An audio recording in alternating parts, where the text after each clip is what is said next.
స్థానిక సంస్థల ఎన్నికల్లో బీసీలకు 42% రిజర్వేషన్ల అంశంపై ఇవాళ సుప్రీంకోర్టులో విచారణ జరగనుంది.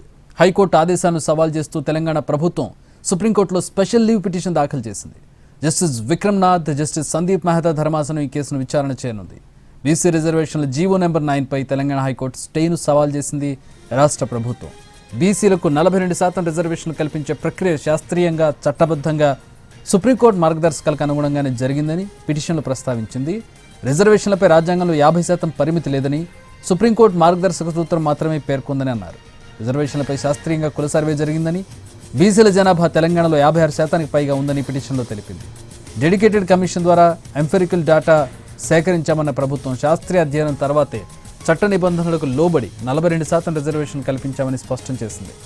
స్థానిక సంస్థల ఎన్నికల్లో రిజర్వేషన్లను నిర్ణయించుకునే అధికారం రాష్ట్ర ప్రభుత్వానికి ఉందని పిటిషన్లో పేర్కొంది తెలంగాణ ప్రభుత్వం. మొత్తంగా సుప్రీంకోర్టు తీర్పుపై సర్వత్రా ఉత్కంఠ నెలకొంది.